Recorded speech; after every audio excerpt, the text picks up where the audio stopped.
ಕರ್ನಾಟಕದ ಸುತ್ತಮುತ್ತ ಬಾಂಗ್ಲಾ ವಲಸಿಗರಿದ್ದಾರೆ, ಬೆಂಗಳೂರಲ್ಲಿ ತುಂಬಾ ವಲಸಿಗರಿದ್ದಾರೆ. ಆಯ್ತು ಸ್ನೇಹಿತರೆ, ಈ ಹೆಣ್ಣು ಮಗಳು ಮಾತನಾಡಿರುವಂತಹ ವಿಡಿಯೋ ನೋಡಿ.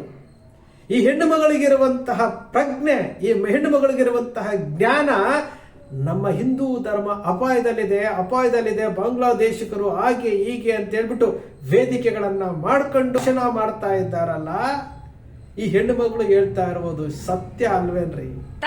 ಇದನ್ನ ಚಕ್ರವರ್ತಿ ಸೂಲೆಬೆಲೆ ಸರ್ ಅವ್ರ ಟೀಮ್ ಅವರು ಒಂದು ಮೊನ್ನೆ ವಿಡಿಯೋದಲ್ಲಿ ನೋಡಿದಾಗ ಹೇಳ್ತಾ ಇದ್ರು, ಕೆಲವೊಬ್ರು ಕರ್ನಾಟಕ ಸರ್ಕಾರನೇ ಕರ್ಸ್ಕೊಂಡು ಅವ್ರಿಗೆ free ration card, free voter ID ಕೊಟ್ಟು ಎಲ್ಲ ಮಾಡುತ್ತೆ ಅಂತ. ಆದ್ರೆ ನೀವ್ ಹೇಳಿ ಅಷ್ಟು ಸುಲಭನಾ ಅಂತ?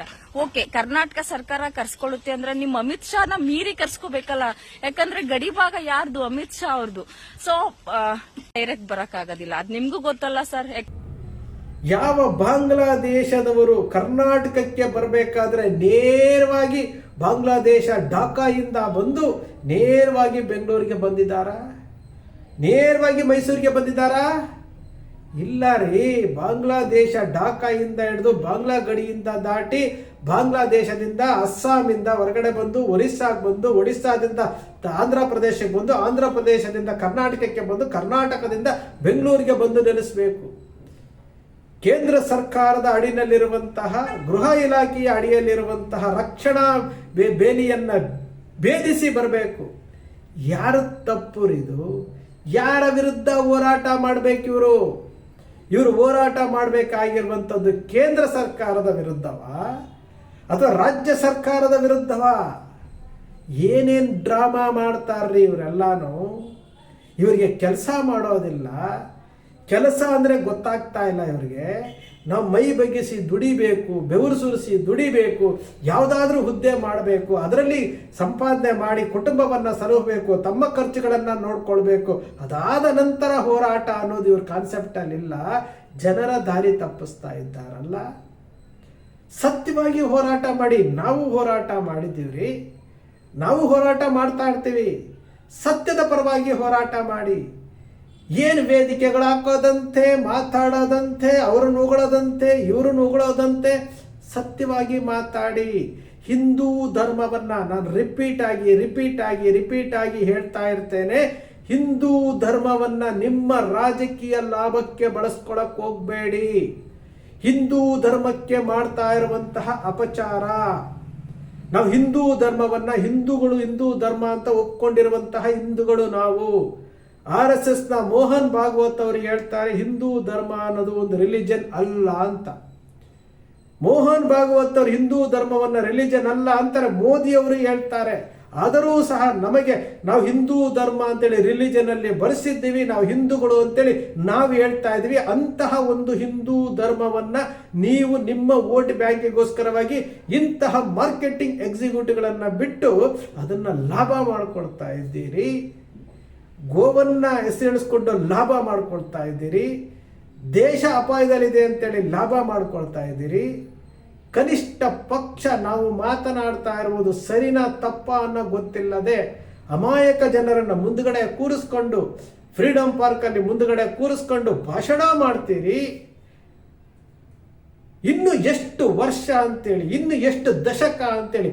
80 ವರ್ಷ ಆಗಿದೆ ಸ್ವತಂತ್ರ ಬಂದು. ಇವ್ರು ಇನ್ನೂ ಸಹ 80 ವರ್ಷದ ಸ್ವತಂತ್ರ ಬಂದು ಇಷ್ಟು ವರ್ಷ ಆದರೂ ಸಹ ನಮ್ಮ ಚಕ್ರವರ್ತಿ ಸೂಲಿಬೆಲೆ ಭಾಷಣ ಯಾವ ರೀತಿ ಇರುತ್ತೆ ಗೊತ್ತಾ? ಇನ್ನು ಪಶ್ಚಿಮ ಬಂಗಾಳದಲ್ಲಿ ನಡೀತಲ್ಲ, 1947-48 ನಡೀತಲ್ಲ, ಅದನ್ನೇ ಮೆಲ್ಕಾಗ್ತಾ ಇರ್ತಾರೆ. ಎಂತೆಂತಹ ಡ್ರಾಮಾ ಮಾಡ್ತಾರ್ರಿ. 80 ವರ್ಷದ ಹಳೆಯದನ್ನ ಮತ್ತೆ ಹೇಳ್ತಾ ಇದ್ದಾರೆ. ಅಟ್ ಪ್ರೆಸೆಂಟ್ 2026 ಅಲ್ಲಿ ಏನ್ ಆಗ್ತಾ ಇದೆ, ಏನ್ ಆಗಬೇಕು ಅನ್ನೋದ್ರ ಬಗ್ಗೆ ಇವ್ರಿಗೆ ಜ್ಞಾನ ಇಲ್ಲ, ಅದರ ಬಗ್ಗೆ ಪರಿಜ್ಞಾನನೂ ಇಲ್ಲ, ಅದ್ರ ಬಗ್ಗೆ ಮಾತಾಡೋದು ಇಲ್ಲ. ಅವರು ಹಿಂದೂ ಧರ್ಮ ಅಪಾಯದಲ್ಲಿದೆ ಅಂತ ತೋರಿಸ್ಬೇಕು. ಚುನಾವಣೆ 1.5 ವರ್ಷ ಕಾಲ ಬಾಕಿ ಇದೆ. ಚುನಾವಣೆ ಅಷ್ಟೊತ್ತಿಗೆ ಇದನ್ನ ಹಂಗೇ ಮೇಂಟೈನ್ ಮಾಡಬೇಕು. ನಾವು ಸಹ ಕೆಲಸ ಮಾಡಿದ್ದೇವೆ ಅಂತೇಳಿ ಸುಮ್ಮನೆ ಯಾರು ದಣ ಕೊಡ್ತಾರ್ರಿ? ಈಗ ಪುನೀತ್ ಕೆರೆಹಳ್ಳಿ ಅವರು ಕಾರ್ ಡ್ರೈವರ್ ಆಗಿದ್ದಂತಹ ವ್ಯಕ್ತಿ, ವಿಚಿತ್ರ ಮ್ಯಾನರಿಸಮ್ ಅನ್ನು ಮಾಡ್ತಾ ಇದ್ದಂತಹ ವ್ಯಕ್ತಿ, ಇವತ್ತು ದಿಢೀರ್ ಅಂತೇಳಿ ಏನೋ ಸ್ವಂತ ಮನೆ ತಗೊಂಡಿದ್ದಾರೆ, ಕೋಟಿಗಟ್ಟಲೆ ಮನೆ ತಗೊಂಡಿದ್ದಾರೆ, ಏನೋ ನಾವು ಕುತ್ಕೊಂಡು ನೆಕ್ಸ್ಟ್ MLA ಗೆ ಫಿಟ್ ಅನ್ನೋ ರೀತಿಯಲ್ಲಿ ಮಿಸ್ಟರ್ ಚಕ್ರವರ್ತಿ ಸೂಲಿಬೆಲೆ ಅವರು ಹೇಳ್ತಾರೆ. ಐಷಾರಾಮಿ ಜೀವನ, ಏನು ವೇದಿಕೆಗಳನ್ನು ಮಾಡ್ಕೊಳ್ಳುವಂಥದ್ದು, ಐಷಾರಾಮಿ ಕಾರು. ನನಗೆ 45-50 ಕೇಸುಗಳಿದಾವಂತೆ. 48 ಕೇಸುಗಳಿದೆ ಅಂತೇಳಿ ಚಕ್ರವರ್ತಿ ಸೂಲಿಬೆಲೆ ಒಂದು ಪಾರಿತೋಷಕವನ್ನ ರೀತಿ ಕೊಡ್ತಾ ಇದ್ದಾರೆ. ಚಕ್ರವರ್ತಿ ಸೂಲಿಬೆಲೆ ಅವ್ರ ಮೇಲೆ ಯಾಕೆ ಕೇಸ್ ಆಗ್ತಾ ಇಲ್ಲ? 47-48 FIR ಆಗಿದೆ ಅಂತ ಹೇಳುವಂಥವ್ರು ಅವ್ರ ಮೇಲೆ ಯಾಕೆ ಆಗ್ತಾ ಇಲ್ಲ? ವೇಣುಗೋಪಾಲ್ ಯಾಕೆ ಸತ್ತದ್ರು? ಶಿವ ಉಪ್ಪಾರ್ ಯಾಕೆ ಸತ್ರು? ಪ್ರವೀಣ್ ನೆಟ್ಟಾರ್ ಯಾಕೆ ಸತ್ರು? ಶರತ್ ಮಡಿವಾಳ ಯಾಕೆ ಸತ್ರು? ಪರೇಶ್ ಮಿಶ್ರಾ ಯಾಕೆ ಸತ್ರು? ಹರ್ಷ ಯಾಕೆ ಸತ್ರು? ಇವರೆಲ್ಲ ಯಾಕ್ರಿ ಸತ್ರು? ಪ್ರಚೋದನೆ ಭಾಷಣಗಳಿಂದ ಸತ್ರು. ಭಾಷಣ ಮಾಡಿದವರು ಆರಾಮಾಗಿದ್ದಾರೆ. ಇಲ್ಲಿ ಪುನೀತ್ ಕೆರೆಹಳ್ಳಿ ಮೇಲೆ 48 ಕೇಸ್ ಇದೆ. ಏನು ಪಾರಿತೋಷಕಗಳನ್ನು ಕೊಡ್ತಾ ಇರುವಂಥದ್ದು.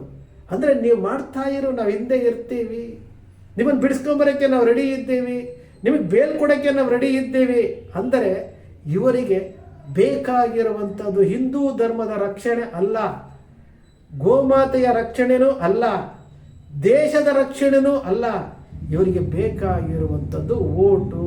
ಅದಕ್ಕೆ ಮೇಂಟೈನ್ ಮಾಡ್ತಾ ಇದ್ದಾರೆ. ಹಿಂದೂಗಳು ಅಂತಂದರೆ ಹಿಂದೂಗಳು ಅನ್ನೋದು ಮರ್ತಿದ್ದಾರೆ. ಬಾಂಗ್ಲಾದೇಶದವರು ಯಾವ ರೀತಿ ಬಂದರು ಅನ್ನೋದು ಬಾಯಿ ಬಿಡ್ತಾ ಇಲ್ಲ. ಅಸ್ಸಾಮನ್ನು ದಾಟ್ಕೊಂಡು, ಒಡಿಶಾವನ್ನು ದಾಟ್ಕೊಂಡು, ಆಂಧ್ರವನ್ನು ದಾಟ್ಕೊಂಡು ಕರ್ನಾಟಕಕ್ಕೆ ಬರಬೇಕಾದ್ರೆ ಎಲ್ಲ ಕಡೆನೂ ಯಾವ BJP ಪಕ್ಷದ ಅಧಿಕಾರಿಗಳಿದ್ದಾವೆ? ಕೇಂದ್ರದಲ್ಲಿ ಯಾವ ಪಕ್ಷ ಅಧಿಕಾರದಲ್ಲಿದೆ? ಹೇಗೆ ಬಂದರು ಒಳಗಡೆ? 3 ವರ್ಷದಲ್ಲಿ ಬಂದ್ರ? ಕಾಂಗ್ರೆಸ್ ಪಕ್ಷ ಕರ್ನಾಟಕದಲ್ಲಿದೆಯಲ್ಲ, 3 ವರ್ಷದಲ್ಲಿ ಬಂದ್ರ? 6 ವರ್ಷ, 7 ವರ್ಷ, 8 ವರ್ಷ ಅಂತ ಹೇಳ್ತಾ ಇದ್ದಾರಲ್ಲ, ಅವರೆಲ್ಲ ಯಾವ ಕಾಲದಲ್ಲಿ ಬಂದರು? ಬೆಂಗಳೂರಿನಲ್ಲಿ 18-28 ಜನ MLAಗಳಲ್ಲಿ ಎಷ್ಟು ಜನ MLAಗಳು BJP ಅವರಿದ್ದಾರೆ? 4 ಸಂಸದರಿದ್ದಾರಲ್ಲ, ಏನು ಮಾಡ್ತಾ ಇದ್ದಾರೆ ಅವರೆಲ್ಲ? ವೇದಿಕೆ ಮೇಲೆ ಕರ್ಕೊಂಡು ಬಂದು BJP ಅವ್ರನ್ನ ಕರ್ಕೊಂಡು ಬಂದು ಭಾಷಣ ಮಾಡಿಸ್ತೀರಾ? ಈ ಹೆಣ್ಣುಮಗಳು ಹೇಳ್ತಾ ಇರುವಂತಹ ವಿಚಾರ ನಿಮಗೆ ಗೊತ್ತಾಗ್ತಾ ಇಲ್ವಾ? ಬದಲಾವಣೆ ಆಗಿ ಅಂತೀವಿ ನಾವು. ನಿಮ್ಮ ಮೇಲೆ ಆರೋಪ ಮಾಡ್ತಾ ಇಲ್ಲ, ನಿಮ್ಮ ಮೇಲೆ ಯಾವುದೇ ರೀತಿಯಾದಂತಹ ಆರೋಪ ಮಾಡಲ್ಲ. ನೀವು ಬದಲಾವಣೆ ಆಗಿ, ಯಾಕೆಂದ್ರೆ ನಮ್ಮ ಹಿಂದೂ ಧರ್ಮವನ್ನ ನೀವು ದಾರಿ ತಪ್ಪಿಸ್ತಾ ಇದ್ದೀರಿ. ನಮ್ಮ ಹಿಂದೂ ಧರ್ಮದ ಹೆಸರನ್ನ ಬಳಸ್ಕೊಂಡು ದಾರಿ ತಪ್ಪಿಸ್ತಾ ಇದ್ದೀರಿ. ನಮ್ಮ ದೇಶದ ಹೆಸರನ್ನ ಎಸ್ಕೊಂಡು ದಾರಿ ತಪ್ಪಿಸ್ತಾ ಇದ್ದೀರಿ. ಪರಮ ಪವಿತ್ರವಾದಂತಹ ಹಿಂದೂ ಧರ್ಮವನ್ನ ನಂಬಿಕೊಂಡಂಥವರು ನಾವು. ನೀವು ದಾರಿ ತಪ್ಪಿಸ್ತಾ ಇದ್ದೀರಿ. ನಿಮಗೆ ಹೋರಾಟ ಆಗಲಿ, ಮತ್ತೊಂದಾಗಲಿ ನಿಮಗೆ ಸಂಘಟನೆ ಮಾಡಬೇಕು, 100% ಹಿಂದೂಗಳನ್ನ ಒಟ್ಟಿಗೆ ಸಂಘಟನೆ ಮಾಡಬೇಕು ಅಂತ ನಿಮಗೆ ಅನ್ಸಿದ್ರೆ ಬನ್ನಿ, ನಾನು ಹೇಳ್ಕೊಡ್ತೀನಿ. ಹೋರಾಟ ಯಾವ ರೀತಿ ಮಾಡಬೇಕು, ಸಂಘಟನೆ ಯಾವ ರೀತಿ ಮಾಡಬೇಕು, ಜಮ್ಮು ಕಾಶ್ಮೀರದಿಂದ ಕನ್ಯಾಕುಮಾರಿಯವರೆಗೂ ಸಮಸ್ತ ಹಿಂದೂಗಳನ್ನ ಯಾವ ರೀತಿ ಒಂದೇ ಪ್ಲಾಟ್ಫಾರ್ಮ್ಗೆ ತರಬೇಕು, ರಾಜಕೀಯ ಪಕ್ಷದ ಸೋಂಕಿಲ್ಲದೆ ಅಂತೇಳಿ ನಾನು ಹೇಳ್ಕೊಡ್ತೀನಿ. ಬನ್ನಿ, ನಿಮಗದು ಬೇಕಾಗೂ ಇಲ್ಲ, ನಿಮಗೆ ಅದು ಬೇಕಾಗಿಲ್ಲ. ಹಿಂದೂಗಳು ಒಗ್ಗಟ್ಟಾದರೆ, ನೀವು ಹಿಂದೂಗಳು ಒಗ್ಗಟ್ಟಾದರೆ ನಿಮಗೆ ಕೆಲಸ ಇಲ್ಲ ಅಂತ ನೀವು ತಿಳ್ಕೊಳ್ತೀರಿ. ಆದರೆ ನಾವು ನಮ್ಮ ಪರಮ ಪವಿತ್ರವಾದ ಹಿಂದೂ ಧರ್ಮವನ್ನು ನಿಮ್ಮ ರಾಜಕೀಯ ಲಾಭಕ್ಕೋಸ್ಕರ ಬಳಸ್ಕೊಳ್ತಾ ಇದ್ದೀರಿ. ಕರ್ನಾಟಕದಲ್ಲಿ ನೀವು ಎಲ್ಲಿಂದ ಎಲ್ಲಾದರೂ ಹುಡುಕ್ರಿ, ನಮಗೆ ಸಿಗುವಂಥದ್ದು ಒಂದು ಚಕ್ರವರ್ತಿ ಸೂಲಿಬೆಲೆ. ಹಿಂದೂ ಹೋರಾಟಗಾರರು, ಕೋಮುವಾದಿ ಚಿಂತಕರು ಎಲ್ಲವೂ ಅವರು ಹೌದು. ಅವ್ರ ಜೊತೆಗೆ ಅವ್ರ ಶಿಷ್ಯ ಈಗ ಉಟ್ಕೊಂಡಿರುವಂಥದ್ದು ಹೋರಾಟಗಾರರು.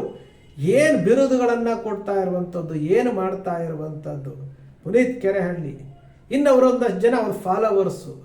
ನಾನು ಕೇಳ್ತಾ ಇರುವಂಥದ್ದು, ಕೊನೆಯ ಪಕ್ಷ ನೀವು ಏನು ಮಾಡ್ತಾ ಇದ್ದೀರಿ ಅನ್ನೋದಾದ್ರೂ ಗೊತ್ತಾಗಬೇಕಲ್ಲ. ಹಿಂದೂ ಅಂದರೆ ಹಿಂದೂ ಕಣ್ರಿ. ಚಕ್ರವರ್ತಿಯವರೇ, ಪುನೀತ್ ಕೆರೆಹಳ್ಳಿ ಅವರೇ, ನೀವು BJPಯವ್ರನ್ನ ಕರ್ಕೊಂಡು ಬಂದು ವೇದಿಕೆ ಮೇಲೆ ಕೂರಿಸಿ ಭಾಷಣ ಮಾಡಿಸಿ, ಚಲವಾದಿ ನಾರಾಯಣ ಸ್ವಾಮಿ ಅವ್ರನ್ನ ಕೂರಿಸಿ ಭಾಷಣ ಮಾಡಿಸಿ, ಚಲವಾದಿ ನಾರಾಯಣ ಸ್ವಾಮಿ ಅವರು ಕಾಂಗ್ರೆಸ್ ಪಕ್ಷದಲ್ಲಿದ್ದಾಗ BJPನ ಬೈತಾ ಇದ್ರಲ್ಲ, ಅವ್ರನ್ನ ಕರೆಸಿ ಕುತ್ಕೊಂಡು ಹಿಂದೂಸ್ತಾನ್ ಅಂತ ಹೇಳ್ಬಿಟ್ರು ಅಂತ ಹೇಳ್ತಾ ಇದ್ದೀರಲ್ಲ. ಹಾಗಾದರೆ ಬೇರೆಯವರು ಕಾಂಗ್ರೆಸ್ ಪಕ್ಷದಲ್ಲಿರೋರು ಹಿಂದೂಗಳಲ್ವಾ? ಅವ್ರು ಯಾರು ಹಿಂದೂಗಳಲ್ವೇನ್ರಿ? ಚಕ್ರವರ್ತಿ ಸೂಲಿಬೆಲೆ ಅವರೇ, ಬೇರೆ ಯಾರು ಹಿಂದೂಗಳಲ್ವಾ? ಏನು ಮಾತಾಡ್ತೀರಿ? ಒಬ್ಬ ಹೆಣ್ಣು ಮಗಳಿಗೆ ಇರುವಂತಹ ಜ್ಞಾನ ನಿಮಗೆಲ್ಲದಂತೆ ಹೋಯ್ತಲ್ರಿ. ನಿಮ್ಮನ್ನು ಸರಿಪಡಿಸಬೇಕು, ನೀವು ಸರಿದಾರಿಗೆ ಬರಬೇಕು, ನನ್ನ ಹಿಂದೂ ಧರ್ಮವನ್ನು ಸರಿದಾರಿಗೆ ತರಬೇಕು ಅನ್ನೋ ಒಂದು ಉದ್ದೇಶಕ್ಕೋಸ್ಕರವಾಗಿ ನಾವು ಈ ಮೀಡಿಯಾದ ಮೂಲಕ ನಿಮ್ಮನ್ನು ತಿದ್ದುವಂತಹ ಕೆಲಸ ಮಾಡ್ತಾ ಇದ್ದೀವಿ. ನಮ್ಮ ಹಿಂದೂ ಧರ್ಮ ಬಲಿಷ್ಠ ಆಗಬೇಕು ಅನ್ನೋ ಕಾರಣಕ್ಕೋಸ್ಕರವಾಗಿ ಸ್ನೇಹಿತರೆ, ನಿಮ್ಮ ಅಕ್ಷರ ಮೀಡಿಯಾ ಸೃಷ್ಟಿ ಮಾಡೋದಿಲ್ಲ, ಕಲ್ಪನೆ ಮಾಡೋದಿಲ್ಲ, ವಾಸ್ತವದ ವಿಚಾರವನ್ನು ವಿಶ್ಲೇಷಣೆ ಮಾಡುತ್ತೆ. ನಿಮ್ಮ ಅಕ್ಷರ ಮೀಡಿಯಾದ ವಿಶ್ಲೇಷಣೆ ನಿಮ್ಗೆ ಇಷ್ಟ ಆಯಿತು ಅಂದರೆ ಸಬ್ಸ್ಕ್ರೈಬ್ ಆಗಲಿಲ್ಲ ಅಂದರೆ ಸಬ್ಸ್ಕ್ರೈಬ್ ಮಾಡ್ಕೊಳ್ಳಿ. ಪಕ್ಕದಲ್ಲಿ ಕಾಣುವಂಥ ಬೆಲ್ ಐಕಾನ್ ಪ್ರೆಸ್ ಮಾಡಿ, ಶೇರ್ ಮಾಡಿ, ಪ್ರೋತ್ಸಾಹ ನೀಡಿ.